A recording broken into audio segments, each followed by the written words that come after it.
At the Elimination Chamber, Conan O'Brien and Sting had a baby. They put it in a box and we booed until we couldn't breathe anymore. Erica Kirk has more faces than Jim Carrey.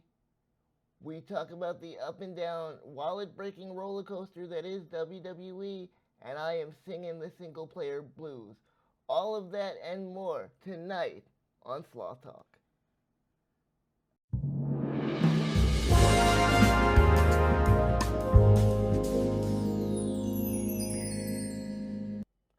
Hey friend, it's New Karma the Big Sloth.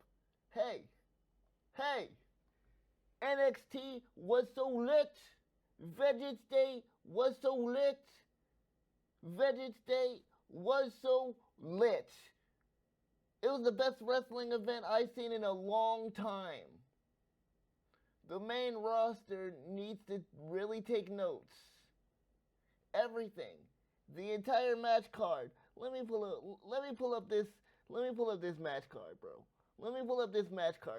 Okay. Blake Monroe, Jada Parker. Okay. Hard hitting, bro. They did not play. All right. Now we're getting into the meat and potatoes. Okay, we got Tony D'Angelo and Dion Lennox. Bro, I loved this. This was a fantastic showing from Tony D'Angelo. I almost forgot that fake Italian gimmick he portrayed. Successful character switch. I love the brooding, vengeance-seeking character of Tony D'Angelo. Awesome. Tatum Paxley and Izzy Dane. First of all, that cemetery driver, that little move that she did, fire. And I really think, since people like Javon Evans, people like this have hit the scene, I'm seeing more and more people doing more and more Daredevil-like things. And I am 100% here for it.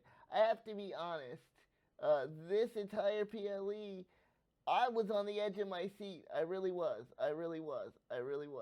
Oh, Lola Vice and Kalani Jordan. Come on, man. Come on, bro. I knew that Lola was gonna win just because Lola is a AAA champion.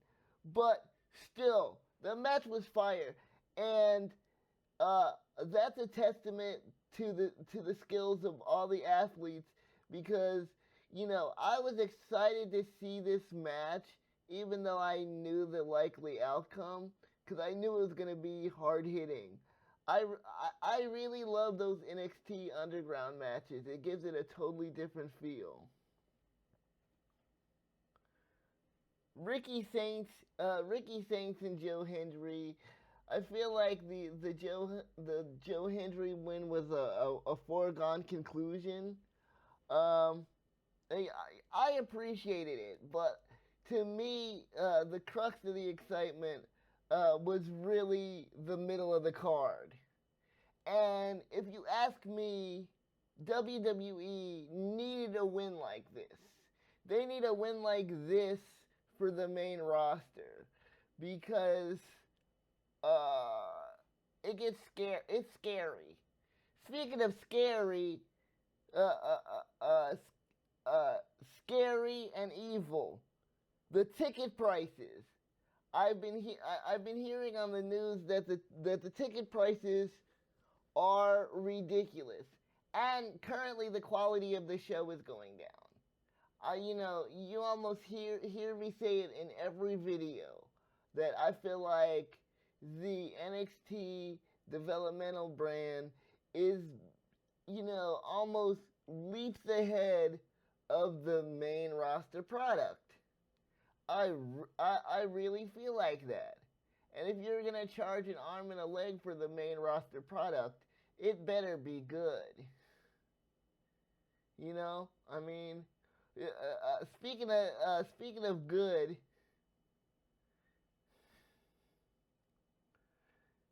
WrestleMania, like I was saying, honestly, I'm not really excited to see this. It has good matches on there.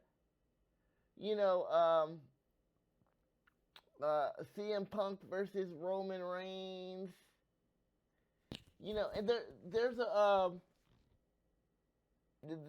little rumor going around that it's gonna be Obafemi versus Brock Lesnar, and I love Obafemi. I'm a huge Obafemi fan. Uh, but if Obafemi is on the match card of WrestleMania, I feel like it's WWE's little pivot to help its ticket sales. Don't get me wrong. Obafemi is a draw, but I feel like if they put that match on this match card, it's a panic move. It's a panic move because I feel like 98% of people really want to see that match. And if you know people really want to see that match, why not hold off on it a little bit? I mean, we got a little tease of it at the Royal Rumble, but I feel like let him be on the, you know, the weekly shows a little bit more. I've only seen him in a couple of matches. I want to see him in a good solid storyline, you know, before you throw him on WrestleMania. You know what I mean?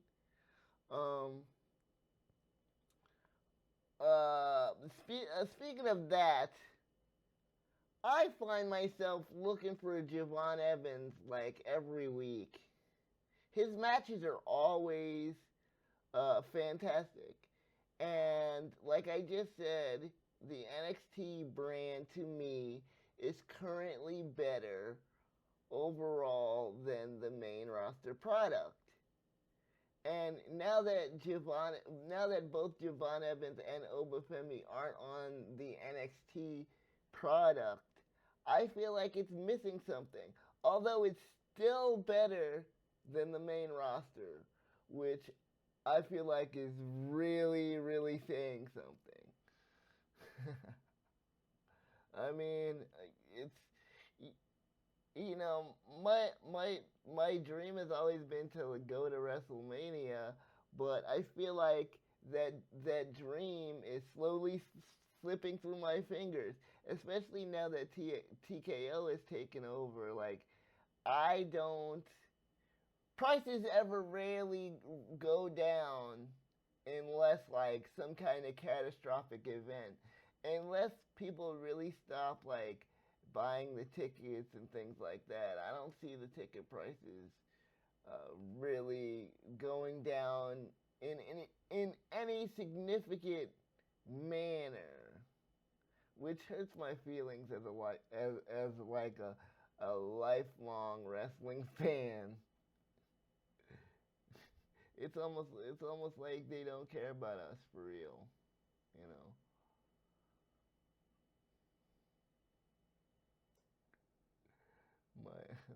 My bad. Okay, so next, my bad. Hold up. Yo, speaking of scary, Danhausen. So Conan O'Brien and Sting had a baby. They put it in a box at Elimination Chamber, and we booed it until we couldn't talk anymore. First of all, the Danhausen presentation, fire. Okay, the whole out of the coffin, the music thing, it was a vibe. It was a vibe. Like I said, I'm late, so it's been a little bit since the Elimination Chamber, and I was really concerned because Danhausen is a very specialized character, and you never know. Like characters like that have to be used properly, or they can be squandered or not appreciated in the manner in which they should. Since Elimination Chamber, I've been pleasantly surprised. He's been doing mostly like backstage. He's giving our truth, and I appreciate that vein. So, congratulations to Danhausen. And yeah, I've always wanted to also be like maybe a WWE announcer. Really, I just wanted to do something with the WWE, but announcing is the closest thing I can think of. And like when I see Danhausen as a wrestler, I don't know. I feel like, well, if he can do it, I can do it. Is that messed up to say? Like every time I see Danhausen, it's like, okay, so they're letting, if he can wrestle, I can wrestle. You know, I mean, and speaking of the ghostly face of Danhausen, bro, Erica Kirk, man. Okay, I watch a lot of YouTube. I I have been glued to the Bride of Charlie, Erica Kirk series. Bro, Candace Owens is my worst nightmare. I mean, Candace Owens. Like every time she comes on, first of all, cinema. Every time she has an episode, pure cinema, chef's kiss every single time. But like, I like to imagine Erica's face when she's watching the TV. Like, I don't know if she has any idea of what Candace is going to say, but like the worry and dread that I'm sure she has on her face while she's watching it is crazy to me. Because, Erica will say something and then like the next episode, Candace will be like, bitch, you thought it was, bitch. Actually, I mean, it's like a live fact check. Immediate fact check. In the most embarrassing way possible because she's the biggest podcast in the world. Like, I would hate to be on her bad side, bro. And especially when she puts the battle bun on, when she has her hair in the back. Bro, your stuff is about to get way exposed. Way exposed. Candace Owens is somebody I would let, cut in front of me in traffic. Just don't talk about me on the internet. Because, woo! I mean, woo! The last thing I want to be is Erica. It seemed like Candace know the future. Oh my God. I mean, she starts investigating. She can probably tell me what I'll have for breakfast tomorrow. Crazy. And it's like her community is the collective. Like she'll just throw it out and the collective will come back with answers. That is amazing. I mean, and the crazy thing is, I watch a lot of Twitch and stuff like that where people are interacting with the chat. The way that Candace does it is like so different. She makes people feel like they're doing we're doing the podcast together. So like when she throws out this homework, I know that there are people out there like hopping on the computer or waiting for marching orders. I just think it's really cool. But I mean, she is shining the brightest light on Erica. Bro, oh my God. it makes me sick for, it makes me sick uh uh uh how thorough it is. And I just, when you just imagine Erica's face, I know her jaw is on the floor. Is on the floor. And like the beginning, the lies that she was caught in, like these little lies that don't even make sense why you're lying about them, and come to find out it's like, part of bigger, stupider lies. With 1 million people in the chat. Can you imagine,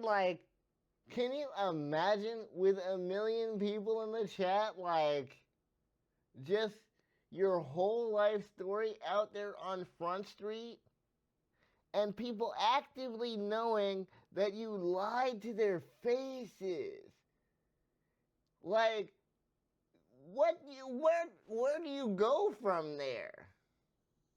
I mean, it's almost like you're witnessing a live MMA fight. Every time she's on the TV, it's like she is just whooping ass verbally. It's the craziest thing I've ever seen. But it's winning. I was gonna say television. It's winning television though. Winning television though, because I'm like, oh, what time it is? What time is it? I gotta watch Candace. I gotta see what's going on. It's crazy. It's crazy, bro. Let me tell you. Every time I do one of these episodes, I really enjoy it. I need to do it more often, bro. I need to do it more often, bro. I promise. I'm coming with more episodes in the near future. But anyway, that's it for today's episode. This has been Sloth Talk. You have been you, and I have been Karma the Big Sloth. Bye, friend.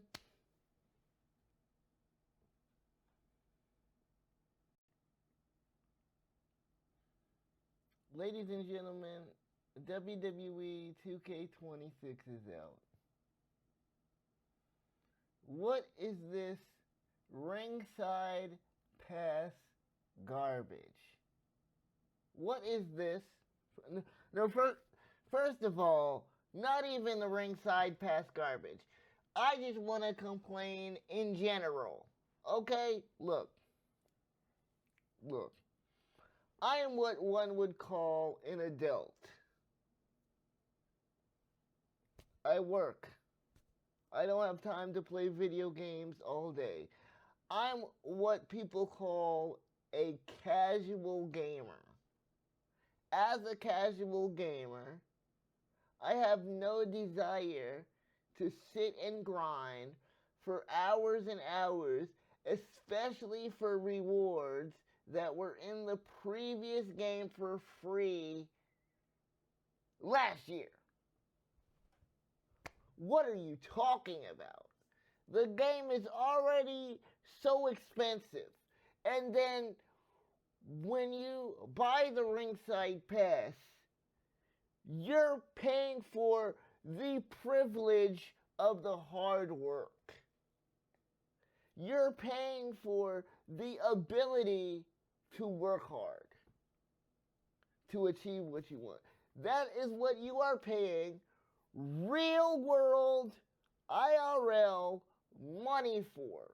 Money that you went to your little job. You actually worked. You actually worked at your real job in real life to pay extra money to get items in a game that you got for free last year. What world are we living in? And these companies are coming out and saying, like, you better like it. So emboldened. Like, oh, you better like it. like we aren't the consumer. Like what are we gonna do about it? You know what that reminds me of, and of course I'm referring to Ubisoft. But you know what that reminds me of? One time I was at a store, right? And I'm not a really good small talk type person, but I do try to start the small talk, to kind of get the practice in, right? So, you know, I'm in the bread aisle, right? And so I'm looking at the loaves of bread, and there's the clerk right there. So I'm like, "Can you believe the price of bread?" And I'm kind of going off a little jokingly. And he said, "What are you gonna do? Not make a sandwich? What are you gonna do? Have a sandwich with no bread?" And like, yeah, there are alternatives, but that like blew my mind. That really blew my mind. Like basically the price can be whatever it want, whatever they want it to be, because what are you gonna do? Not have a sandwich? You know, and that's how they take advantage of us. But beyond the ringside pass and those prices, I am missing out on whole modes of the game. I uh I heard recently I haven't bought the game yet. I haven't bought the game yet because I have a philosophy. When a game first comes out, I go to the YouTube and I watch the YouTubers play, and I wait a little bit for them to get the bugs out, because apparently there's a lot of bugs with the game, and I knew that there was going to be. Um, but my issue is things like the island. Okay, the island is a mode in the game that's an online mode. So I'm not an online player. Like I'm I missed that boat. Like I barely even know what a Discord is. Like, so I'm not that guy. I'm not the Discord guy. I'm not I'm not the video game chat guy. I'm not the one with the headphones talking crap. I'll play the game by myself, or like like it was back in the day when our friends come over, then I'll play the game with them. Like I'm not like an online player with other people, especially because I'm only a casual gamer and I'm not that good. But the fact that I can't even really play I can't even really play that section being a lone gamer is crazy to me. And I'm seeing that, more and more games are going down that path. I don't appreciate it. There should at least be some kind of avenue for the people that don't really like to play online, or want to play in these, group environments. But I can't even play it because I'm not, I'm not an online gamer, so I'm missing out. So I'm really like relegated to YouTube to see what happens in that part of the game. And if I'm going to spend that much money to have a section of the game inaccessible to me, is like unacceptable. What world are we living in, bro? I thought that would be common sense. That's why I'm like, where are we? There's so much like common sense lacking nowadays. Or maybe, I think that's where people are getting, the world is coming to an end, because I feel like people do have common sense. It's just, the powers that be are in such a rush because the world is coming to an end. They don't even care to connect the dots to, so that you feel comfortable to even give you the common courtesy of the illusion of safety and confidence. They don't have time for that. That's why I feel like the world is coming to an end. They don't have any problems like with a loose end. And if it doesn't make sense, they just go, oh well. They don't attempt to clear it up. They don't circle back to make sure you feel comfortable. It just is what it is. And those are the actions overall of somebody who's running out of time. I mean, if that's not evidence for the end of the world approaching, I don't know what is. I got off on a tangent, but as a single player, it really pisses me off. It really pisses me off, you know. So the casual gamers are kind of getting weeded out, so I don't appreciate it. And yeah, I forgot to talk about it in the previous episode, and I just wanted to add it in there. So I might tack it on to the end of the previous episode, and I might not. I don't know. But, single player gamers unite. Amen? Amen. Be blessed, y'all.